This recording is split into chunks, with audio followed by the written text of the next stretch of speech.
Well, hello, everyone, and welcome to the Word on Investing show. I'm Peter Lupia, and I'm here today with my good friend David Mitchell. This show is all about bringing back the idea of the family business and the entrepreneurial spirit in America. And we do that by trying to find the business principles that work right out of the Bible. So David is uniquely qualified to lead us through these discussions as he has been in the ministry for over 34 years. So let me say welcome, and I know you've got a great topic set aside for us today, so I'm going to let you get us started down that road. Well, Peter, a good while ago, the Lord showed me something, and I call it the echo principle, and it kind of goes like this. I have to ask the question, if God is going to use a story, a physical story, like he so often did, maybe an agricultural story because they understood that so well in his day, and he's going to take a physical story and he's going to teach that story and say, now the spiritual truth works like that.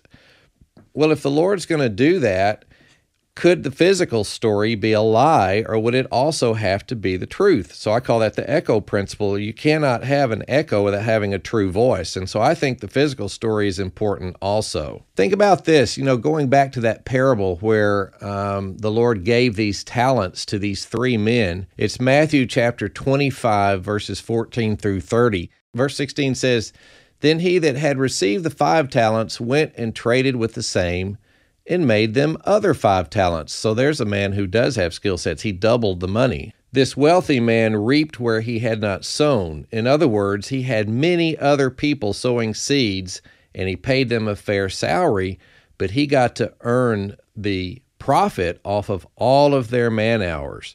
Thus, he was able to leverage the man hours of many people, creating the ability for himself to earn off the efforts of hundreds or maybe thousands of man hours per day, rather than just his own 8 hours. And we call this financial leverage, but this is where it's found in the Bible. It's found in other places as well. And it has to do with earning off the efforts of many others. And it is the great secret of wealth creation. There is no other great secret. Now, there's some other subdivisions under this idea, but this is the great secret.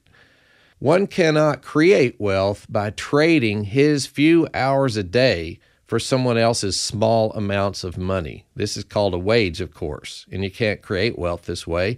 One must learn to leverage the man hours of many others to create wealth. There are many ways to accomplish this in business, but I've found that one of the best ways to accomplish it, especially with a relatively small amount of money to start with, is in the U.S. stock and options market. You can leverage the man hours, the brains, the money of thousands of brilliant people who work on Wall Street. So to create wealth, one must leverage other people's time and efforts. Learning to trade stocks on Wall Street is a great way to do it, and guess what? You don't have to be a rocket scientist to do it. We may talk about that some next time. Ladies and gentlemen, that is but just a small taste of what you'll experience when you join us on our radio show, The Word on Investing. Be sure to check out our press room page at NVOWS.com, that's NVOWS.com, to find a full listing of the stations and times when the Word on Investing show is aired all across the country, and we certainly hope that you'll join us.